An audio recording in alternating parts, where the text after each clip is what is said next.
একটি রাজনৈতিক দলের কিছু ব্যক্তি বা বেশ কিছু ব্যক্তি বিভিন্ন জিনিসের টিকিট বিক্রি করে বেড়াচ্ছে, বিভিন্ন জিনিসের কনফার্মেশন দিয়ে বেড়াচ্ছে। আমরা ধানের শীষে ভোট দিলে আমরা জান্নাত পাবো, এটা আমরা বলতে পারি। সেই প্রেসিডেন্ট তারেক রহমান, তার নাম উচ্চারণ করতে হবে, উল্টো করে করবে। শহীদ রাষ্ট্রপতি জিয়া রহমানের নাম নিলে প্রতিদিন ব্যস্ত নিশ্চিত। বেগম খালেদা জিয়া যার নাম উচ্চারণ করলে মুখটা পবিত্র হয়ে যায়।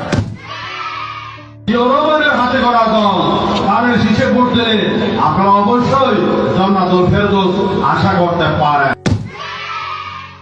আপনার স্বামী যার পায়ের নিচে আপনার বেদ, সেই পুরুষ মানুষগুলো এখানে উপস্থিত আছে, তাদেরকে বলবো বাড়ি বাড়ি গিয়ে মা বোন চাচি খালাদের বলে দেবেন ভোট ধানের শীষে দিতে হবে।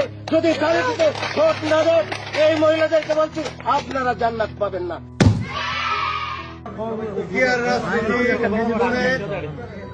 আমি মক্কা মনে করি সাধারণ তুদুরির এই বাড়িটাকে। যারা পাল্লা মার্কে ভোট দিবে বরং এরা দুযোগে যাওয়ার সম্ভাবনা বেশি। বিভিন্ন বাড়িতে যাইয়া আমাদের ধানের শীষের পক্ষে কথা বলবে।